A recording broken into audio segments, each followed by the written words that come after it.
Jawabannya sederhana. Karena kita membandingkan diri kita dengan orang-orang lain, atau nggak usah diri kita deh, kita membandingkan nasib orang beriman dengan nasib orang yang tidak beriman, sama-sama menggunakan dunia. Padahal Allah tidak banyak berjanji urusan dunia kepada orang beriman. Kalau mau ngebandingin, bandingkanlah orang beriman itu dengan akhirat dan orang yang tidak beriman dengan dunia. Dia dapat apa di dunia, kita dapat apa di akhirat, itu baru imbang perbandingannya.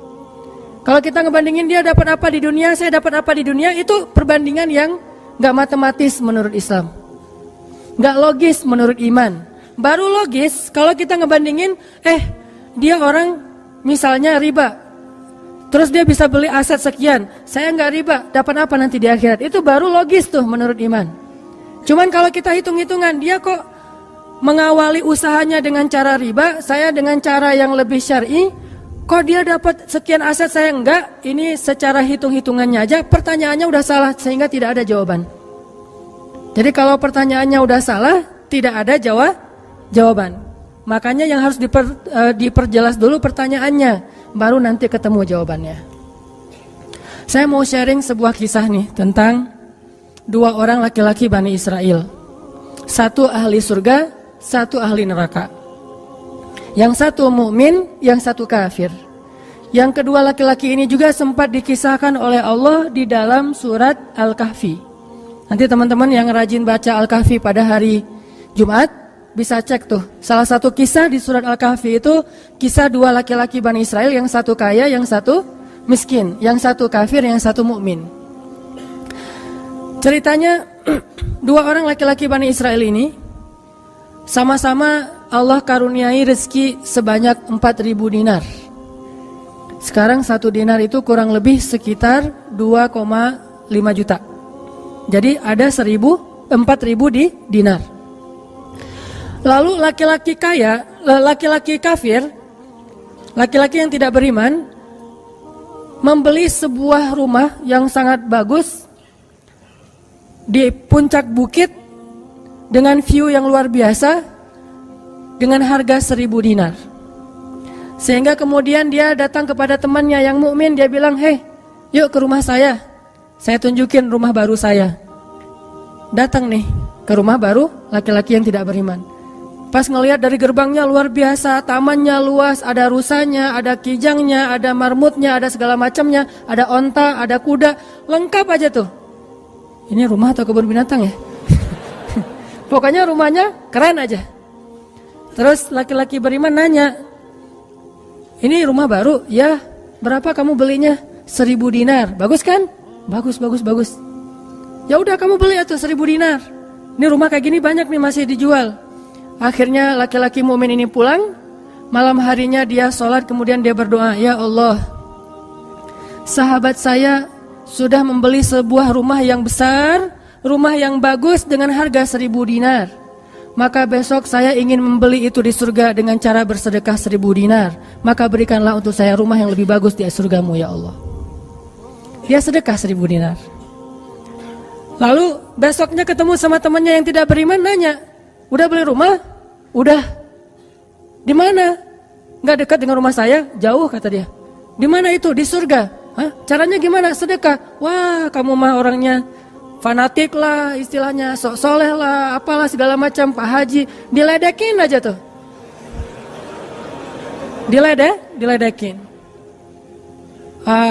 Taulah yang udah hijrah kan gitu ya, suka ada istilah-istilah ngeledekin. Ya udah hijrah, anak masjid, apa istilah-istilahnya, diledekin gara-gara dia bersedekah 1.000 dinar, sebagai ganti temannya yang membeli 1.000 dinar itu bisa beli rumah yang besar. Diledekin terus. Setelah berlalu sekian lama, kemudian laki-laki yang pertama ini yang tadi tidak beriman nikah. Istrinya tuh cantiknya luar biasa, usianya ABG, cantik. Setelah selesai dia lamar, nikah, pas hari pernikahan ngundang temannya yang beriman. Datang ya ke acara pernikahan saya. Acaranya tuh weddingnya itu ada IO-nya, IO terkenal, paling terkenal di situ, IO Bani Israel. Paling. Jadi wedding wedding organizer-nya Bani Israel. Kan orang Bani Israel mah, orang Yahudi ini kalau bikin acara tuh luar biasa ya. Kayak mereka bikin Tomorrowland segala macam kan. Jadi bikinlah wedding organizer ini bikin acara wedding yang luar biasa, menghabiskan berapa? Kalau sekarang mungkin di TV-TV itu suka diumumin biaya weddingnya itu berapa miliar kan, suka gitu tuh. Nah dia ngumumin. Atau kalau nggak dia umumin pun orang-orang bilang, tahu nggak itu acaranya habis berapa? 1.000 dinar. Habis 1.000 dinar. Dia nanya, ini emang habis 1.000 dinar? Ya, maharnya 1.000 dinar. Mahar si cewek cantik. Cewek paling cantik di kota itu aja. Tidak ada lagi cowok kecuali pernah suka sama tuh cewek. Tapi dia dapat gara-gara punya uang 1.000 dinar. Saya pernah guyon sama istri saya, nanti kalau anak kita nikah, maharnya gak usah mahal-mahal, 2 miliar aja. 1 miliar buat dia, 1 miliar buat bapaknya. Nah 1.000 dinar. Udah gitu dia pulang nih orang beriman. Malamnya dia tahajud, dia berdoa kepada Allah, ya Allah, teman saya udah nikah, dan saya mau masih gini aja. Tuh ya, ini pedoman buat teman-teman ya. Kalau ada yang ngasih kartu undangan, tanya maharnya berapa? Maharnya 10 juta. Waduh, saya pas nih 10 juta. Bilang ke Allah, ya Allah, sama kayak dia. Saudara saya, teman saya sudah menikah dengan mahar 1.000 dinar. Dan saya masih punya. Saya ingin melamar bidadari di surga dengan 1.000 dinar. Nikahkanlah saya dengan bidadari paling cantik di surga ya Allah. Ini 1.000 dinarnya, sedekah 1.000 dinar. Temannya punya anak, ceritanya pas lagi reuni SMP gitu ya. Lagi reunian tanya, kok masih sendiri aja? Enggak sendiri, cuma gak dibawa. Itu trik menjawab pertanyaan yang nyelekit tadi. Loh kok kamu sendiri? Nggak ditemenin sama si dia? Lagi nggak enak badan. Nggak dibawa katanya. Loh kok nggak dibawa? Soalnya masih di surga. Udah aja. Oh di surga gimana caranya? Sedekah 1.000 dinar. Wah lo benerannya keterlaluan lo. Habis-habisan dibully. Dibully habis-habisan gara-gara dia nggak melamar cewek dengan 1.000 dinar, malah pakai sedekah untuk melamar bidadari hurul ain. Baca surat Ar-Rahman paragraf terakhir tentang hurul ain. Fihinna qasiratut tarfi lam yatumithunna insun qablahum wala jan. Gak ada manusia yang kayak gitu. Qasiratut tarf, cewek yang matanya besar tapi sayu. Matanya besar tapi sayu. Kalau mata saya kecil, matanya besar tuh. Orang sekarang kan banyak pengen mata besar, sampai diedit dulu di B berapa tuh? Aplikasi teh. Itu. Di Fotoras lah, apalah diedit supaya matanya disobek dikit bagian ininya jadi besar gitu ya. Dikasih eyeshadow, dikasih segala macam supaya matanya besar. Kenapa? Mata besar itu simbol dari kecantikan. Makanya bidadari itu bahasa Arabnya hurul ain, yang matanya besar. Lam yatumithunna insun qablahum walajan. Belum pernah disentuh. Disentuh doang loh ya, bukan yang lain. Cuma disentuh aja, belum pernah oleh manusia dan jin. Murni, asli, original. Belum pernah dilihat oleh siapapun, benar-benar tersimpan. Kannahunnal yaqut wal marjan, seolah-olah mereka itu adalah yaqut wal marjan, mutiara yang wangi. Udah mutiara, wangi pula. Yaqut wal marjan. Bukan Yakult yang diminum sehari, itu ya. Yakult beneran. Ditambah lagi nanti di ayat yang lain, fihinna khairatun hisan. Perempuan yang khairat. Khairat itu artinya banyak anak. Subur. Dan di surga itu orang berkeluarga dan beranak pinak. Sehingga seseorang ketika pengen punya anak langsung punya anak, tidak perlu 9 bulan hamil dan gak perlu juga sesar. Udah aja lahir. Lahir dengan cara yang Allah ciptakan sangat indah, tidak perlu ada wahnan ala wahnin, tidak ada kepayahan demi kepayahan, lahir anak. Dan anaknya bisa pesen, request. Ya Allah, saya pengen anak laki-laki tapi modelnya gini. Nah, bisa. Kalau di dunia kan gak bisa request, terima aja apa adanya ya. Oh gini, ternyata gak mirip. Cuma di dunia, di akhirat mah bisa request, segalanya sesuatu juga bisa request. Udah aja kayak gitu, hurul ain. Sehingga dia tahu gimana pun cewek ini cantik, tidak pernah bisa mengalahkan satu hurul ain. Seandainya jemari hurul ain, jari kelingking doang dikeluarin dari surga ke dunia, maka cahaya matahari akan tertutup oleh cahaya jari kelingkingnya hurul ain. Kalau hurul ain sempat keluar dari surga, jatuh ke bumi, kau bidadari jatuh dari langit gitu kan ya. Nah, jatuh tuh ke bumi beneran, maka nafasnya, satu kali dia bernafas, semua manusia akan mati karena tergila-gila kepada dia. Harumnya nafas hurul ain. Gak usah dibayangin, ntar makin gak bisa tidur. Sekedar ilustrasi doang nih. Akhirnya dia lamar tuh hurul ain dengan sedekah 1000 dinar. Udah aja sih kayak gitu. Dan dia merasa, alhamdulillah saya lebih beruntung dari dia, saya lebih beruntung dari dia. Gitu matematika mukmin.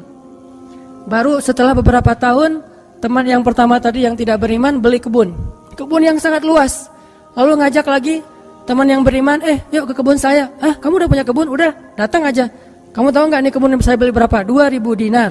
Kebun korma yang sangat luas, yang di dalamnya ada mata airnya sendiri, yang tidak, seolah-olah tidak ada batas ketika kita memandangnya. Terus sepanjang mata memandang.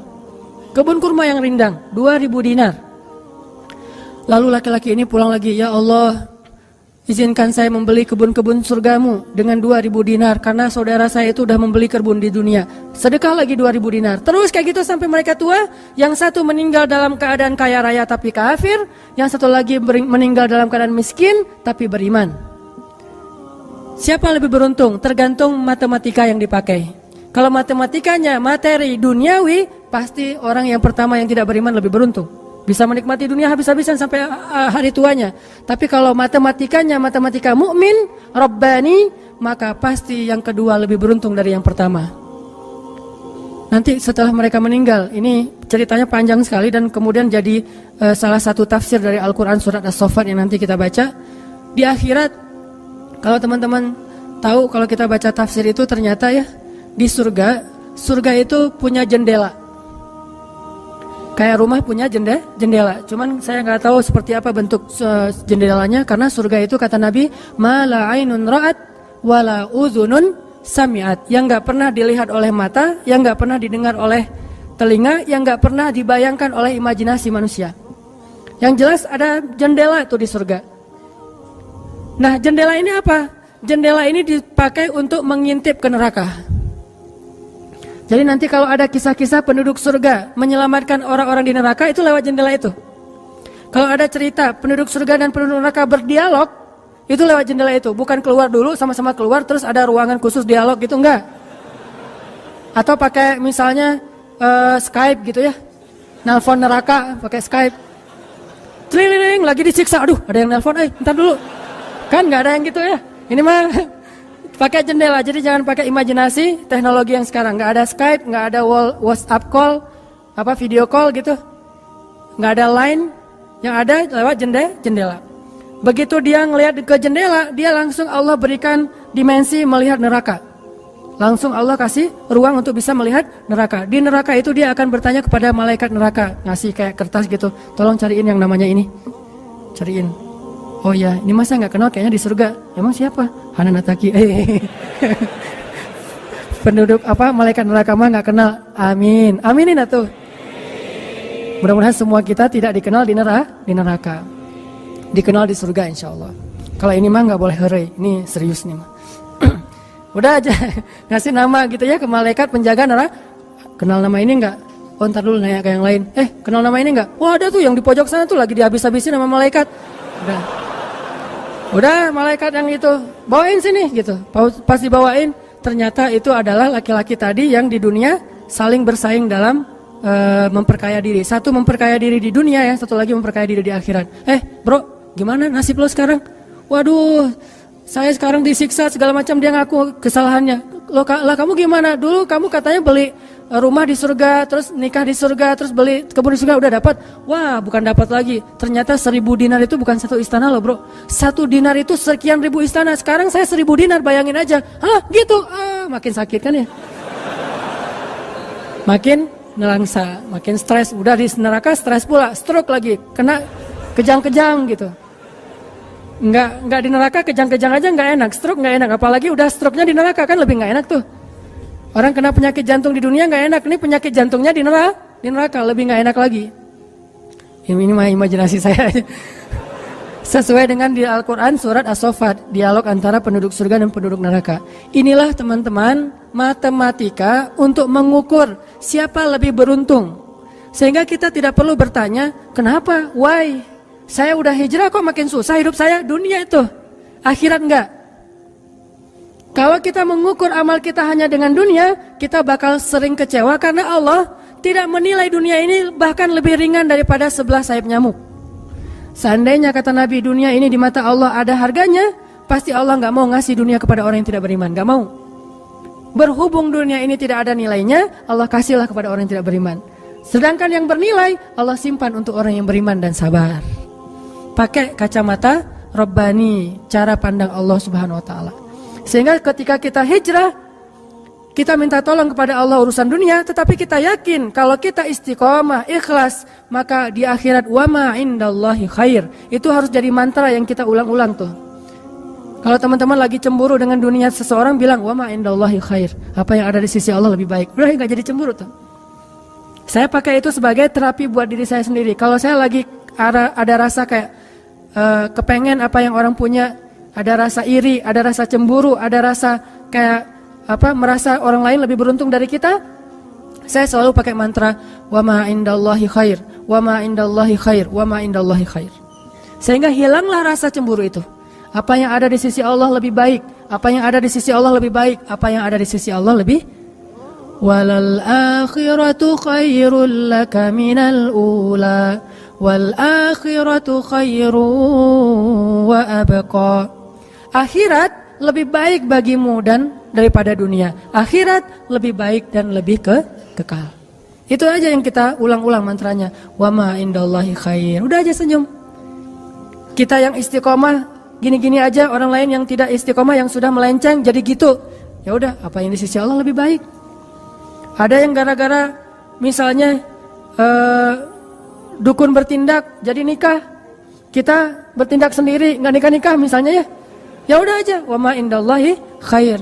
Dan apa yang ada di sisi Allah itu bukan hanya akhirat tetapi juga dunia. Cuman Allah tidak memberikannya dalam waktu yang segera kepada mukmin karena Allah ingin melihat dulu ketabahan, kesabaran dan keistiqomahan kita. Matematika itu coba kita pakai dalam hidup. Kayak saya pernah dulu banget awal-awal saya di Bandung masih senang usaha-usaha gitu sebelum ada dakwah. Kan pertama saya masuk ke Bandung bukan berdakwah. Lama-lama setelah lelah berusaha akhirnya berdakwah. Karena nggak mendapatkan kebahagiaan hanya dengan harta. Kan dulu saya pernah usaha bisnis pulsa yang saya pernah cerita. Ada 60 cabang pulsa saya di Bandung. Terus naik lagi bisnis jual beli mobil bekas. Beli, jual. Terus terakhir pernah main properti walaupun nggak sampai punya klaster, sampai punya perumahan. Tapi 1-2 properti beli, jual lagi, perbaiki, jual dan segala macam.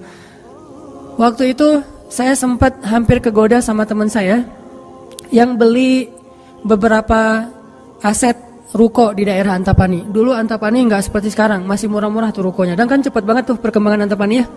Dia beli tuh 1 ruko di Antapani dengan DP, lalu dia cicil. Nah cicilannya ini dibayar oleh yang kontrak. Kebetulan ruko dia dikontrak oleh warung Padang. Sehingga dia paling nambah-nambah dikit lah, walaupun yang nggak bisa utuh, tapi dia nambah-nambah dikit. Ini udah azan? Udah? Oh, nanti ceritanya next, insya Allah habis sholat isya. Barakallah. Bismillahirrahmanirrahim. Tadi sampai di mana teman-teman? Oh iya, Antapani ya. Sampai Antapani. Nah waktu itu nggak ada basa-basi, langsung aja Bismillahirrahmanirrahim. Teman-teman kita lanjutkan sampai di Antapani. Jadi teman saya tuh ada yang investasi dengan beli salah satu ruko di Antapani dengan cara nyicil DP, terus yang bayar cicilannya itu adalah yang kontrak. Kalau nggak utuh pun dia tambahin sedikit lah, paling nambahin 500.000 sebulan. Setelah kurang lebih 3 tahun, akhirnya itu udah lunas, dia bisa nge-DP-in lagi yang baru. Setelah sekitar 5 tahun berjalan, saya ketemu lagi sama dia. Dia bilang, ini semuanya udah ruko saya nih. Udah ada sekitar 6 ruko yang dia punya. Dan setengahnya dipakai sama Alfamart. Sisanya dipakai ada warung Padang, ada apa di situ. Sehingga dengan cara dia bisa cepat berkembang. Saya di awal menganggap diri saya itu agak-agak idealis. Anggapan pertama, waduh saya ini kayaknya terlalu idealis kali ya gitu. Mulai galau kan, mulai tidak istiqomah. Jangan-jangan saya terlalu kaku nih dalam agama. Lagi nyari-nyari dalil mana nih yang membolehkan gitu kan ya. Biasalah apalagi ustadz kan bisa ngotak-ngatik gitu kan. Sampai bisa menemukan dalil boleh, tapi nggak nemu. Akhirnya yang bisa menguatkan hati apa? Wa ma indallahi khair. Apa yang ada di sisi Allah lebih baik. Kalau mau kayak gitu, mungkin sekarang saya udah punya juga beberapa ruko. Tapi karena nggak bisa dengan cara seperti itu, akhirnya ya punya itu aja dan tidak berkembang secara duniawi. Tetapi saya yakin mudah-mudahan dengan itu kita berinvestasi di akhirat. Makanya ini matematika harus jadi pola pikir kita, harus jadi mindset, persepsi kita dalam hitung-hitungan amal. Sehingga ketika kita belajar Islam, mulai bertaubat, mulai berhijrah, lalu Allah Subhanahu wa taala seolah-olah lebih memanjakan orang lain yang belum berhijrah, yang belum bertaubat daripada kita dengan dunia. Katakan wa ma indallahi khair. Apa yang ada di sisi Allah lebih baik. Katakan bahwa wal akhiratu khairun wa abqa. Akhirat lebih baik dan lebih kekal. Katakan walal akhiratu khairul laka minal ula, dan akhirat itu lebih baik bagimu daripada dunia. Ini yang memotivasi kita untuk bisa istiqomah, sehingga kita tidak ngerasa dicurangin sama Allah Subhanahu wa taala. Karena Allah melihat balasan akhirat itu lebih baik daripada ngebalas di dunia. Sehingga Allah kalau sayang kepada seorang hamba, Allah menyediakan akhirat lebih besar daripada dunia untuk dia. Seandainya dunia itu adalah bentuk kasih sayang Allah, maka Allah sudah memberikan kekayaan dunia kepada semua nabi yang Allah cintai. Tapi nabi yang kaya itu sedikit. Rata-rata nabi itu susah hidupnya, apalagi setelah menjadi nabi. Nabi Muhammad sebelum jadi nabi hidupnya luar biasa kan?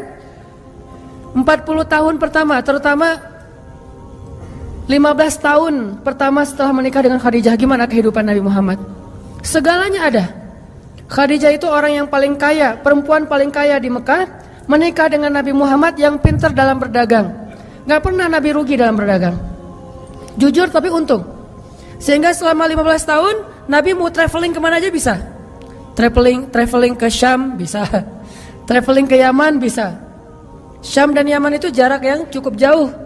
Mau ngapain aja bisa. Punya ternak yang sangat banyak, punya kebun kurma yang luas sekali dan segala macam. Rumahnya rumah terbaik di kota Mekah. Hidup selama 15 tahun dalam kenikmatan. Begitu jadi nabi, langsung kayak terjun payung, cepat sekali. Sampai akhirnya Khadijah wafat ketika Nabi masih di Mekah dalam keadaan hampir tidak punya warisan apa-apa. Jadi kurang dari 13 tahun jatuh miskin, fakir. Sampai ketika hijrah ke Madinah, Aisyah curhat. Apa kata Aisyah? Di rumah Rasulullah itu lebih dari 1 bulan tidak ada asap di dapur. Dalam keadaan tidak pernah masak selama berbulan-bulan. Soalnya kalau kita mah beli warung Padang jadi gak perlu masak ya. Kenapa itu rumah gak pernah masak? Yalah, soalnya dia punya warung, jadi masaknya di warung, tinggal dibawa aja ke rumah. Nabi benar-benar gak pernah masak tuh. Coba bayangin, pernah gak Nabi bilang gini ke Allah, Allah, lah saya kan kerjanya sama Allah, kok malah jadi kayak gini, hidup saya jadi susah gini. Enggak pernah Allah Nabi mengatakan demikian. Kenapa? Karena Nabi tahu logikanya. Nabi benar dalam menggunakan logika hitung-hitungannya. Nabi tahu matematikanya, sehingga Nabi gak pernah mengeluh ke Allah, kok saya sejak jadi Nabi jadi susah Allah. Katanya saya kekasih Allah, kok saya diperlakukan kayak gini. Gak pernah Nabi ngomong kayak gitu. Kalau Nabi aja kekasih Allah malah jadi susah gara-gara jadi kekasih Allah secara duniawi, tidak pernah mengeluh. Terus siapa kita mau mengeluh dan menuduh Allah dengan tuduhan-tuduhan yang tidak benar?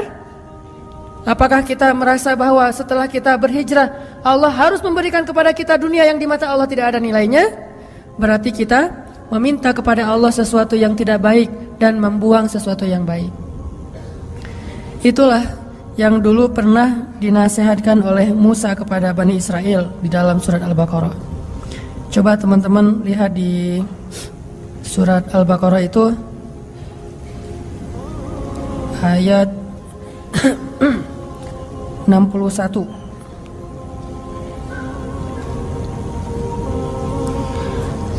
A'udzu billahi minasy syaithanir rajim. Wa idh qultum ya Musa lan nasbir ala ta'amin wahid fad'u lana rabbaka yukhrij lana mimma tunbitul ardh min baqliha wa qithaiha wa fumiha wa adasiha wa basaliha. Apa yang terjadi? Ketika orang-orang Bani Israel hijrah ke Palestina, lalu mereka mengeluh di Palestina karena setelah mereka hijrah, hidup mereka tidak menjadi lebih baik secara duniawi. Perasaan kata Bani Israel, sama aja deh. Sejak kita hijrah, sejak kita masuk agama Yahudi, sejak engkau datang Musa, sawa'un alaina, nasib kami sama aja nih. Sebelum kamu datang dan setelah kamu datang, nasib kami tetap aja susah wahai Musa. Ini logika Bani Israel. Makanya banyak Bani Israel itu yang kufur kepada Allah karena pakai logika ini. Logika 2 tambah 2 4. Itu logika Bani Israel. Kalau dalam urusan agama, beda kalau dalam urusan matematika. Jangan bilang, "Dek, 2 tambah 2 berapa? 4." Bani Israel. Jangan. Itu mah matematika. Kalau dalam urusan agama itu logika Bani Israel. Mereka selalu menghitung-hitung itu dengan logika matematika duniawi. 2 tambah 2 4. Sehingga mereka selalu mengeluh, "Ya Musa, sama saja nasib kami engkau datang dan engkau tidak datang dulu. Sama-sama susah. Terus apa baiknya dengan kedatangan wahai Musa?" Mereka menghitung kebaikan itu hanya dari sisi materi saja. Padahal kedatangan Musa telah mengeluarkan mereka dari perbudakan kalau mau dihitung lebih jujur di urusan dunia. Kedua, dengan kedatangan Musa, mereka akhirnya diselamatkan dari kejahatan dan kekejaman Firaun yang membunuh anak laki-laki mereka dan memperbudak anak perempuan. Apakah mereka lupa? Afala ta'qilun ya Bani Israel?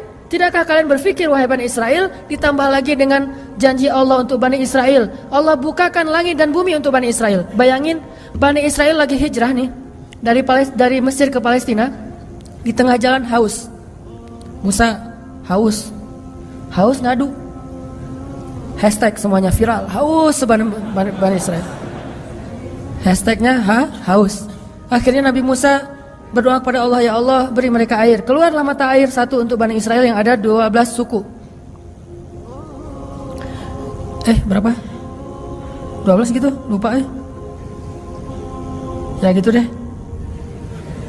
Oh ini nih. Ya 12 Ithnata asyara aina, 12 suku. Pakai satu mata air. Udah gitu karena Bani Israel ini orangnya gak bisa teratur hidupnya, suka gak bisa ngantri, gak bisa teratur, gak sabaran. Pokoknya tamak aja. Begitu keluar satu mata air, mereka ada 12 suku berantem. Ini gua duluan nih. Siapa lo? Ramai aja antara Bani Israel. Cuma bahasanya saya gak ngerti Ibrani. Bukan siapa lo. Udah aja gitu, rame sesama Bani Israel. Akhirnya mereka ngeluh lagi, "Musa, masa sih satu mata air? Ini rebutan nih, daripada kita nanti rame, daripada putus silaturahim, doain dong, minta 12 mata air." Nabi Musa berdoa lagi. Akhirnya keluar 12 mata air. Dimanja banget sama Allah. Udah keluar 12 mata air, mereka minum. Jalan lagi, "Musa, dari kemarin kita makannya perasaan roti wae. Gak ada daging gitu Musa?" Nanya daging. Ini kayaknya nih buffetnya nggak internasional nih, Asian food gitu, nasi gitu ya. Saya pengen sekali-kali dong Musa cari yang buffet yang international food gitu. Akhirnya Allah kasih man nawassal, kasih burung datang sendiri untuk disembelih. Datang tuh burung terbang depan Bani Israel, nunduk langsung gini. Enggak.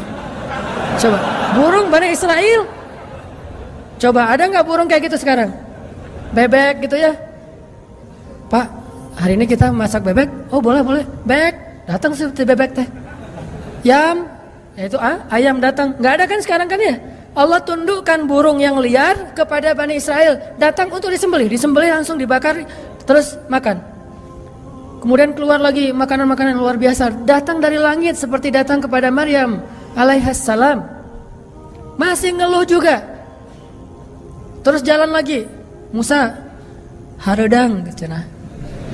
Panas, datang awan menaungi Bani Israel. Mana ada manusia, bangsa di muka bumi ini selain para nabi yang dinaungi awan sepanjang perjalanan coba, kecuali Bani Israel dan orang-orang modern yang pakai kendaraan udah tertutup ya. Kalau dulu mah Bani Israel kemana mereka pergi awan ngikutin.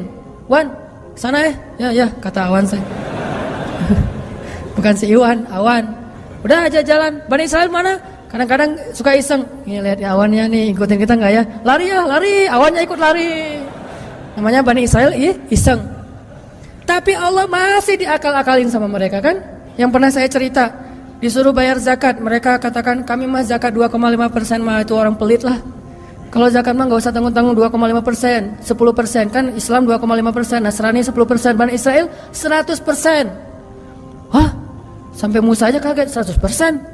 Benar gitu syariatnya 100%. Wah Musa 100% ya. Kami berani memberikan zakat 100%. Caranya gimana? Dikumpulin semua gandumnya, dilempar ke langit, terus dia bilang ya Allah ambil sesukamu, yang jatuh ke bumi itulah hak saya.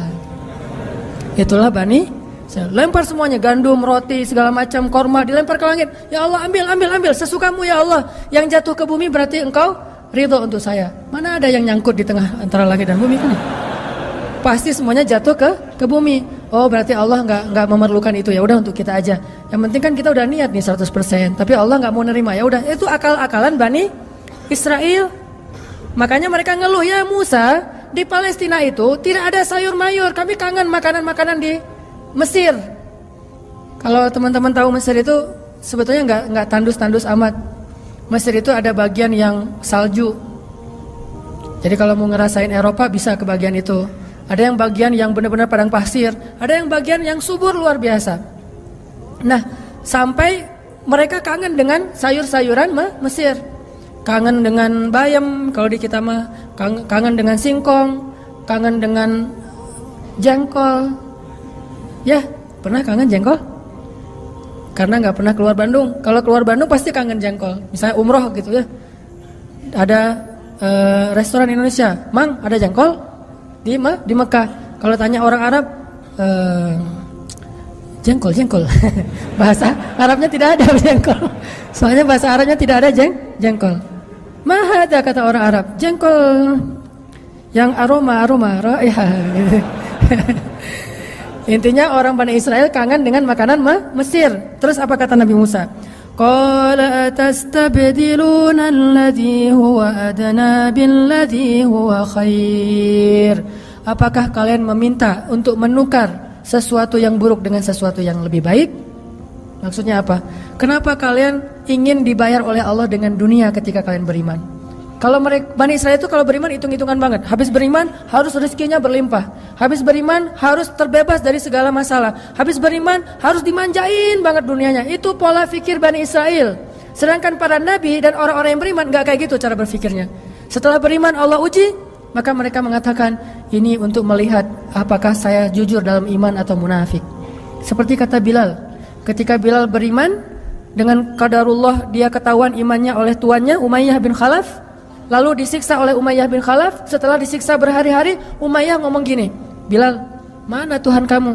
Coba lihat tuh, kamu disiksa-siksa, Tuhan kamu gak pernah ngebelain kamu, Muhammad juga gak pernah ngebelain kamu. Jadi kamu tuh sebetulnya kasihan, tinggal sendiri, gak pernah dibelain oleh siapa-siapa. Kalau gak saya nyelamatin kamu, kamu akan celaka, wahai Bilal. Apa kata Bilal? Ya Umayyah, udah gak bilang lagi Tuhan, dia mah udah beriman, gak ngomong lagi Tuhan, gak ngomong lagi gitu. Kalau saya diuji atau disiksa karena keimanan saya, itu berarti Allah ingin melihat kesabaran saya. Maka kalian akan melihat sabar saya lebih kuat daripada sabarnya orang Arab.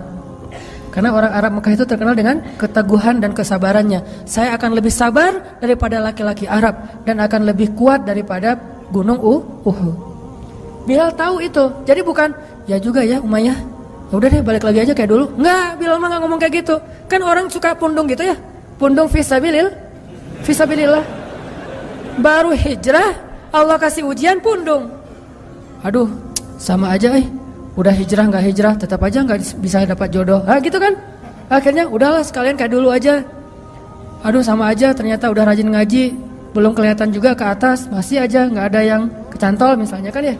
Aduh udah rajin udah pindah kerjaan, tetap aja belum dapat kerjaan yang lebih baik. Kata Allah, wa may yattaqillah yaj'al lahu makhraja. Mana? Wa yarzuqhu min haitsu la yahtasib. Mana tuh? Jawabannya Allah berikan itu setelah Allah lihat kesabaran kita. Kalau Allah belum melihat kesabaran kita, Allah nggak akan kasih apa yang Allah janjikan. Karena yattaqillah bukan hanya taubat tetapi sabar, itu satu paket. Takwa itu at-ta'ah was-sabr, itulah takwa. Taat dan sabar, itulah takwa. Wa may yattaqillah, siapa yang taat lalu sabar, baru Allah janjikan yaj'al lahu makhraja wa yarzuqhu min haitsu la yahtasib wa may yattaqillaha yaj'al lahu min amrihi yusra wa may yattaqillaha yukaffir anhu sayyi'atihi wa yu'zim lahu ajra. Itu semua janji Allah bagi orang yang takwa, dan takwa itu taat dan sabar. Kalau taat doang tapi nggak sabar, pundung tadi, maka Allah tidak punya janji apapun dengan dia. Ini logika yang dipakai oleh Allah, hitung-hitungan matematikanya Allah Subhanahu wa taala, sehingga kita tidak kecewa.